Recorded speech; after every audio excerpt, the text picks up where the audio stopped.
주의 도를 늘 기다라.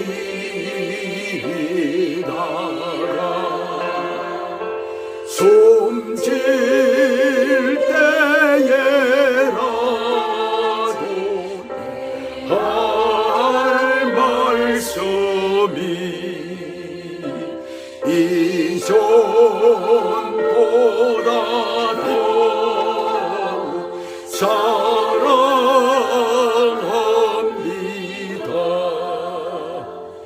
그 영광의 구주 나를 사랑하사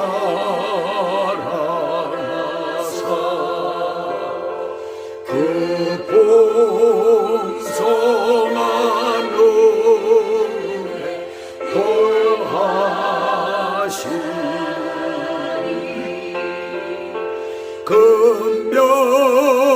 금별유관 쓰고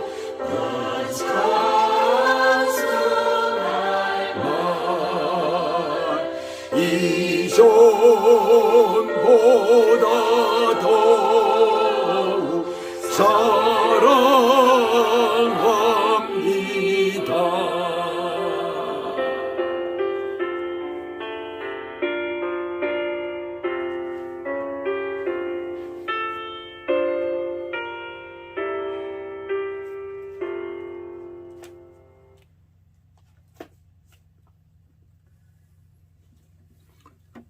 자, 오늘 하나님의 말씀은 마태복음 6장입니다. 마태복음 6장 19절에서부터 24절까지 내용입니다. 제목은 물질의 노예가 되지 않기. 물질, 즉 돈의 노예가 되지 않기. 어떤 사람이 세 여자를 놓고 결혼을 고민했어요. 그러니까 양다리 걸친 게 아니라 이제 세 다리를 걸친 거죠.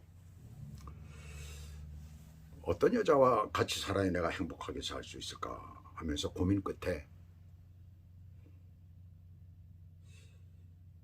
한 사람당 1,000만 원씩을 주면서 이렇게 말을 했습니다. 나를 행복하게 해줄 수 있는 그런 것을 제가 이 돈을 가지고 사용을 해라. 세 여자에게 골고루 1,000만 원씩을 준 거예요. 그랬더니 첫 번째 여자는 그 돈으로 자기를 화려하게 치장을 했어요. 아주 좋은 백도 사고 옷도 사 입고 그리고 비싼 미장원에 가서 치장을 하고 이렇게 하면서 그 1,000만 원이라는 돈을 다 썼어요. 두 번째 여자는 남자를 위해서 남자의 좋은 그 양복이라든가 또 그 다음에 시계라든가 뭐 여러 가지를 해가지고서는 남자를 위해서 여러 가지를 샀어요. 근데 세 번째 여자는 그 돈을 가지고 주식에 투자를 했습니다. 그래가지고 돈을 벌었어요. 주식에 좀 능력이 있는 여자인지 그래가지고 남자가 자기에게 준 돈 1,000만 원을 갖고 그 세 배로 불린 거예요. 그래서 2,000만 원은 자기가 저축을 했어요. 이 세 여자가 다 그렇게 하고선 당당하게 나타난 것입니다. 이 남자가 누구를 선택했을까요? 제일 예쁜 여자를 선택했답니다. 남자의 그 본능적인 것을 얘기를 하고 있는 것이죠. 바로 이것은 유튜브에서 나온 그런 얘기예요. 저는 그 얘기를 보면서 이런 생각을 했습니다. 요즘은 그것이 달라졌다는 것이죠. 세 번째 여자를 택합니다. 요즘 사람들은 주식으로 불리는, 주식을 굴릴 줄 아는 여자, 돈 많이 버는 여자. 마찬가지로 남자를 고르는 기준이 돈 많고 능력 있는 남자여야 된다라는 거예요. 그 사람의 성격이 어떻든 뭐가 어떻든 다 그런 거 보지 않고 돈 많고 능력이 있어야 된다는 것이죠.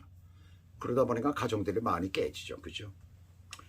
그만큼 세상은 지금 물질 만능주의에 빠져 있다는 거예요. 오늘 본문은 이 땅에서의 그리스도인의 물질관을 다루고 있어요. 지난 시간에는 3시간에 걸쳐서 예수 그리스도 안에서 하나님을 향한 신앙생활에서 구제와 기도와 그 다음에 금식에 대한 것을 우리가 함께 보았습니다. 근데 오늘은 예수 그리스도 안에서 하나님을 향한 것은 똑같습니다만 사람들과의 관계에서 물질 생활이죠. 돈의 문제죠. 보물은 여기서 물질, 돈을 말하고 있잖아요. 자, 그러면 여기서 이런 질문 하시는 분이 있을 거예요. 예수 그리스도도 하나님이신데 왜 예수 그리스도 안에서 하나님을 향한다는 것은 도대체 무슨 말이냐라고 할 거예요.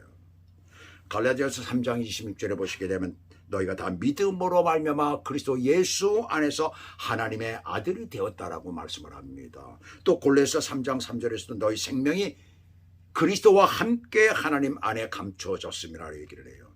또 로마서 8장 1절도 그리스도 예수 안에서라고 말씀을 합니다. 쉽게 말해서 예수님 이전에는 하나님을 믿는 신앙생활의 모든 것이 유대인들의 율법의 기준이 되었던 것이죠. 그렇지만 이제는 예수 그리스도께서 십자가에 못 박혀 죽으심으로 우리가 구원을 받았어요. 이 세상의 모든 사람들이 예수만 믿기만 하면 누구나 구원을 받습니다. 왜요? 예수님께서 죄를 대신해서 죽으셨기 때문에 그렇습니다. 한마디로 율법에 나오고 있는 유대인들이 믿고 있는 그 제사법, 그것을 다 이루신 것이에요. 율법을 다 이루신 것이에요. 그래서 그 이후의 신앙생활의 모든 기준은 예수 그리스도 안이 되는 것입니다. 이 땅에 육신의 몸으로 오신 예수님께서 이루신 것, 그래서 예수 그리스도 안에서 하나님께 향한 것이 되는 거예요. 그래서 바로 보물이라고 하는 돈의 문제, 물질 생활도 그렇다는 것을 여기서 우리들에게 먼저 말씀하고 있는 것입니다. 우리가 보물을 귀하다고 생각하면서 하는 물질, 즉 경제는 한마디로 돈으로 표현이 되잖아요. 돈이 많으냐 적으냐는 경제적으로 물질이 풍부하냐 그렇지 못하냐와 같은 의미로 통합니다. 현대 사회에서 가장 현실적으로 우리 앞에 다가오고 있어요. 돈 때문에 사람이 죽고 사는 문제가 생기고 있습니다. 그래서 성경은 디모데전서 6장 10절에서 돈을 사랑함이 일만하게 뿌리라라고 말씀을 하고 있어요. 그 돈을, 재물을 어떻게 생각하고 어떻게 다루어야 하는가를 오늘 우리들에게 잘 가르쳐주고 있습니다. 19절에서부터 21절까지 내용입니다. 이 구절들에서 말씀하는 내용이 뭐예요? 돈을 땅에 쌓아두지 말라는 거예요. 보물을 땅에 쌓아두지 말라는 거예요. 보물은 뭐 여러 가지가 있습니다만은, 그러나 여기서 말씀하고 있는 보물은 바로 돈을 얘기하는 겁니다. 물질을 얘기하고 있는 거예요. 그것을 쌓아두지 말라는 거예요. 네가 가장 귀하게 생각하는 것, 보물을, 그 돈을 한마디로 땅에 쌓아두면 없어진다는 거예요. 어떻게 없어진다는 것입니까? 좀과 동력에 의해서, 도적에 의해서 없어진다는 거예요. 좀은 우리가 잘 알다시피 옷을 갉아먹는 작은 벌레입니다. 좀이 생기면 약을 써서 퇴치해야 됩니다. 그러면 동록은요, 구리 동자를 사용해 가지고 구리에 파랗게 녹이 생기잖아요. 그렇게 성경은 번역을 했어요. 그래서 왜 동록이라고 그랬을까? 근데 오늘 보시면 전혀 달라요. 브로시스라는 말이 나오는데, 이 브로시스라는 말은 식사하는 것을 말합니다. 식사는 뭐예요? 음식을 먹는 것을 식사라고 하잖아요. 아마도 갑자기 식사라는 말이 나오니까 그 이해하기가 어렵죠. 굉장히. 그죠?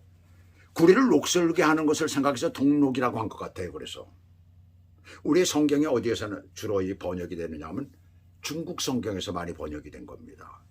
그래서 많은 부분이 그 중국 사람들이 잘 이해를 못하는 부분을 자기들이 의역을 해가지고 이렇게 번역을 하는 내용들을 그대로 받은 부분들이 많기 때문에 잘못된 부분이 많아요. 가만히 보면. 근데 영어 성경을 보면 영어도 좀 문제가 좀 있어요. 사실은 영어도요. 어떤 것들은 원어와 좀 다른 경우들이 있습니다. 그래서 이 동록이라고 한 것 같아요. 그래서 그 식사, 먹는 것으로 번역을 하고 보니까 이 구절의 의미가 더 확실하게 다가오고 있어요.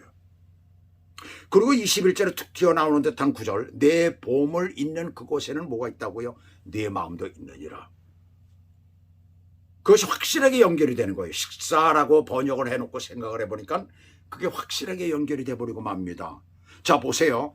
좀은 아주 작은 벌레지만 면옷에 좀벌레가 생기면 순식간에 구멍이 나서 못 있게 만들어요. 만일에 재물 혹은 돈에 좀이 생긴다면 옷에 구멍이 나서 버려야 되듯이 탕진되는 것이죠. 돈에 만약에 물질에 좀이 생긴다면 그렇다는 얘기죠. 식사한다는 말 브로시스는 먹어치워 없어진다는 것입니다. 순식간에. 중국 사람들이 왜 이것을 그런 식으로 번역을 했었을까 생각을 해봤어요. 그들은 물질을 굉장히 중히 여기잖아요. 그들 예수 믿는 사람들도 그렇습니다. 예수 믿는다고 와서 여기 와서도 교회 세워갖고 하는 것을 보면 굉장히 물질에 굉장히 중히 여겨요. 더군다나 공산주의 국가는 뭐 다 나눈다 어쩐다 그러지만 그 사람들이 돈을 얼마나 좋아하는데요. 특히 이 말은 인간의 생활과 그리고 마음과 다 연관이 되는 거예요. 식사를 할 때에 밥을 많이 먹는 게 우리의 마음속에서 먹고 싶은 그게 오잖아요. 그렇게 되면 식사를 남김없이 다 먹고 더 먹잖아요. 식사와 같은 것이라는 얘기입니다. 한마디로 이 말은 브로시스라는 말을 여기서 사용한 것은 바로 그런 의미를 가지고 있는 거예요. 거침없이 내가 좋다라고 생각하면 참지를 못하고 좋은 음식이라고 생각하면 더 먹지 말아야 되는데 더 먹는다는 얘기예요. 바로 그걸 얘기를 하고 있는 거예요. 만일 이 땅에서 우리를 위하여 많은 재물을 쌓게 되면 우리의 마음에 타락 혹은 죄악이 좀 먹듯이 먹어서 얻은 재물로 인해서 해를 당하게 되고 그리고 뭐에 구멍이 뚫리고 도적질 당하듯이 없어지게 되는 거예요. 땅은 바로 그런 것이라는 것입니다. 식사라는 뜻의 단어를 예수님께서 사용하셨다는 것은 정말 아주 기가 막힌 선택이지요. 얼마 전에 한국에 유명 배우가 마약을 했다는 뉴스가 나오면서 연예계 큰 파장이 일파만파로 벌어지고 있습니다. 그 배우는 누구라고 제가 이름은 밝히지 않겠습니다. 그 배우는 겉보기에도 성실한 사람이고 저도 그래서 그 배우를 얼굴을 볼 때마다 참 잘생겼다, 참 착하게 생겼다라고 그렇게 생각을 했어요. 뭐 그런 사람이죠 사실. 그런 사람들이 또 미혹을 많이 당하니까요. 착한 사람들이 미혹을 많이 당해요. 실제로 사생활도 깨끗했어요. 무명 시절 고생하면서 만난 아내를 사랑하고 자식들밖에 모르는 그런 사람으로 소문이 나 있었어요. 그런데 마약에 연루가 돼. 그 마약을 VIP룸보다도 더 센 것, 뭐 VVIP, 저는 그런 데 들어가 본 적이 없습니다만 그런데 대여액이 무려 그걸 빌리는데 1,000만 원이 된다고 합니다. 그런 데서 빌려가지고 마약을 했다는 거예요. 그 마약을 공급한 사람도 의사라는 말입니다. 아주 확실하진 않습니다. 지금 조사를 하고 있는 중이니까요. 자, 이제 이름 나기 시작했고 정점을 찍게 되었는데 하루아침에 날아가게 된 것이에요. 저는 그 모습을 보면서 대한민국 생각이 나더라고요. 대한민국. 세계에서 지금 잘 사는 나라 가운데 하나예요. 그 뭐 정말 오랜만에 뭐 한국에 가가지고 자세히 좀 뭐 지난 4월 달에 가가지고 들여다봤지만 다들 잘 살아요. 세계 어디를 둘러봐도 그렇게 잘 사는 나라 없습니다. 개인 집마다 사고 사는 거 보니까 너무나 잘 살아요. 그런데 지금 그게 뭐야? 가장 문제가 되는 문제들이 지금 생겨나고 있습니다. 아주 나라가 반쪽으로 갈라져 버리고 있어요. 지금. 정체성의 문제, 가장 큰 문제는 정체성의 문제입니다. 이 부분을 보면서 이 사람을 보면서 그런 생각이 드는 거예요. 하루아침에 날아간다는 게 국가도 어리석은 사람들은 그렇지 않다라고 생각을 합니다. 그렇지 않아요. 나라 망하는 건 순식간입니다. 왜 그렇게 된 것일까요? 돈이 들어오고 이 사람 보니까 유명해지고 풍요로워지니까 인간적인 허영도 생기고 눈에 뵈는 게 없어지는 거예요. 야, 이거 뭐 난 이 정도면 돼서 뭐 별거 아니로구만. 사람 성공하는 거 이런 생각이 들어간다는 얘기입니다. 그 사람만 그런 게 아니 누구나가 다 그렇다는 얘기. 그런 유혹을 누구나가 이 돈 때문에 받을 수가 있는 거예요. 마음의 문제가 생기게 되는 거예요. 재물을 귀중하다고 하는 보물을 땅에 쌓게 되니까 미혹에 빠지게 되고 허튼 곳에 나가게 되고 결국은 가지 말아야 될 곳에 가게 되는 그러다 보니까 그것이 다 없어지게 되는 것입니다. 그래서 보물이 있는 곳에 마음이 있다는 거예요. 그래서 20절에선 너희를 위하여 보물을 하늘에 쌓아두라는 겁니다. 어떻게 쌓아둘까요? 디모데전서 6장 17절에서부터 19절까지 보시면 내가 이 세대에서 부한 자들을 명하여 누구한테 얘기를 하는 게 사도 바울이 디모데에게 얘기를 하고 있습니다. 내가 이 세대에서 부한 자들을 명하여. 디모데도 주의 사역자 아닙니까? 주의 종이에요. 근데 그 스승이 되는 사도 바울이 이 디모데에게 이렇게 부한 자들, 돈 많은 자들, 교회 안에 그런 사람들이 있다는 것입니다. 그들이 잘못하면 그 돈 때문에 망할 테니까, 그 돈 때문에 완전히 그 인생이 없어질 테니까, 끝날 버릴 테니까. 그래서 부한 자들에게 명하여 마음을 높이지 말라는 거예요. 그 다음에 정함이 없는 재물은 정함이 없다는 얘기입니다. 왔다 갔다 한다는 얘기예요. 돈 없다고 너무나 실망하지 마십시오. 내가 지금 현재 어렵고 힘들다고 실망하지 마세요. 돈은 돌고 도는 거예요. 정함이 없는 재물에 소망을 두지 말고 오직 우리에게 모든 것을 후히 주사 누리게 하시는 하나님께 두며, 하나님께 두라는 거예요. 선을 행하고 선한 사업을 많이 하고 나누어 주기를 좋아하며 너그러운 자가 되게 하라. 너그러운 자가 되게 하라는 것이에요. 좀 후한 사람이 되라는 얘기입니다.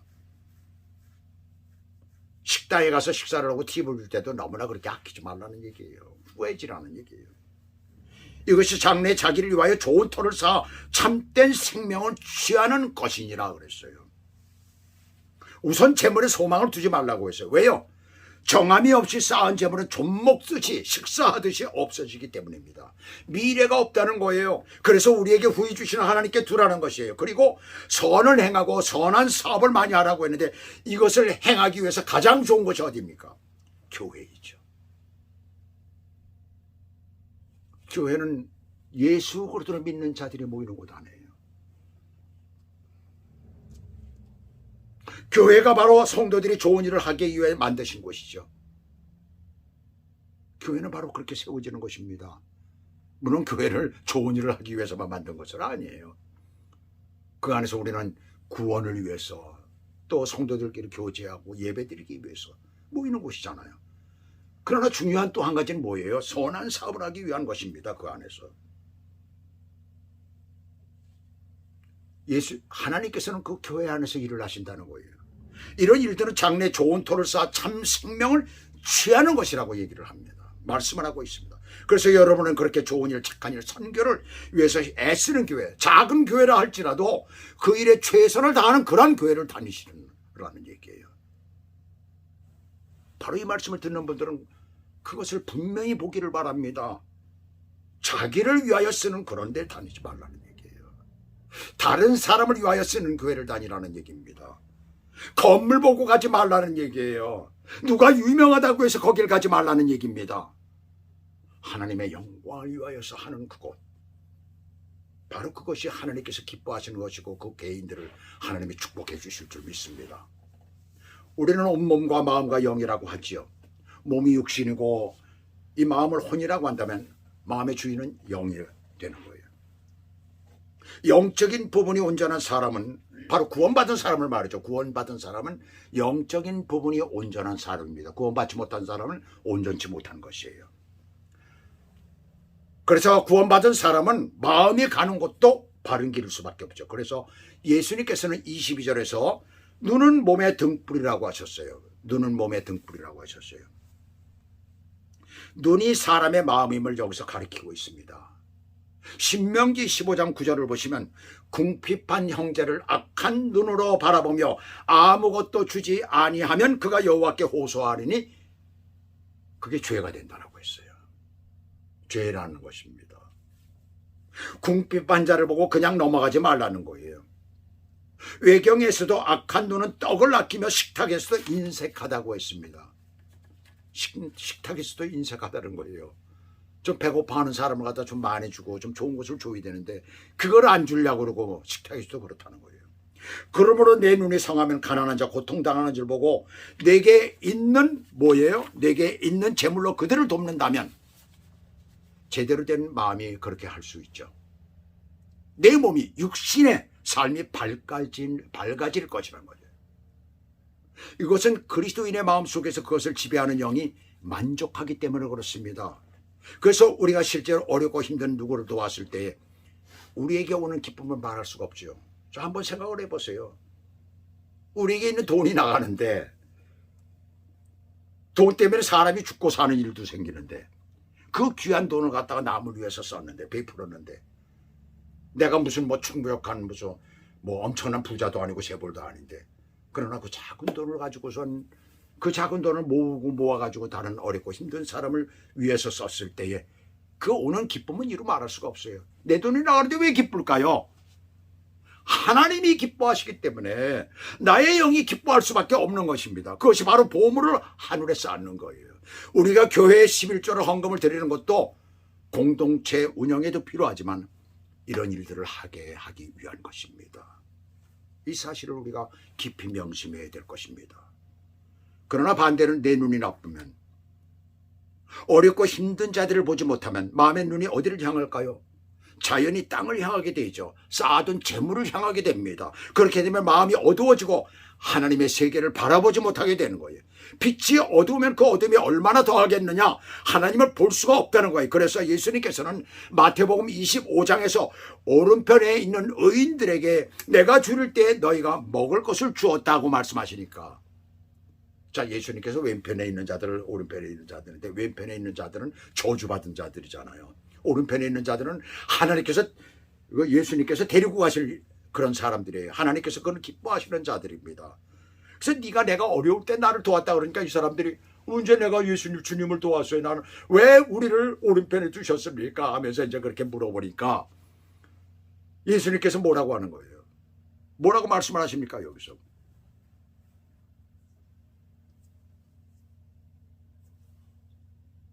가장 어렵고 힘든 어린 소자를 지극히 작은 자 하나에게 네가 베푼 것, 그것이 바로 나에게 베푼 것이다.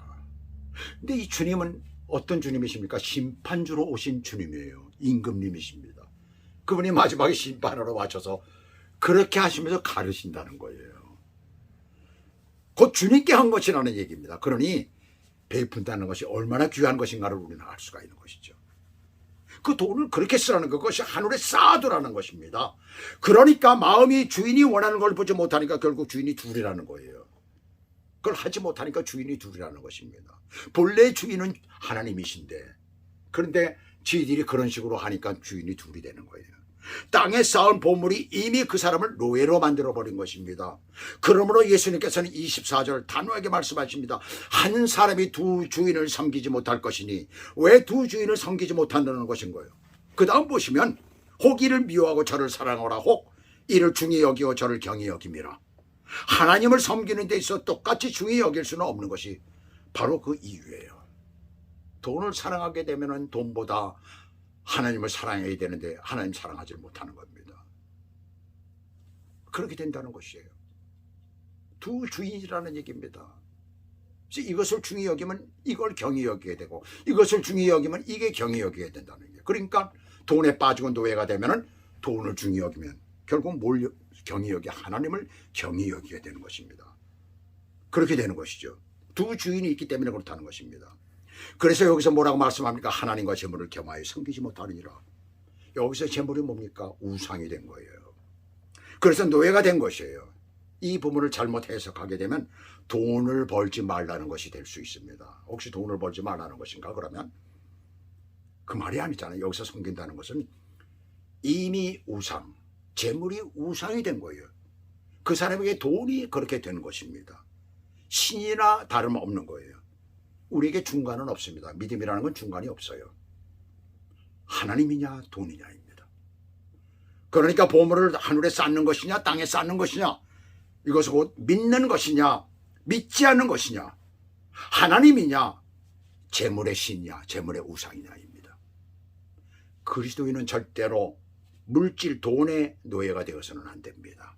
돈에 매이지 말고 돈을 부리는 삶을 사시기를 주 예수 그리스도 이름으로 축복합니다. 기도하시겠습니다.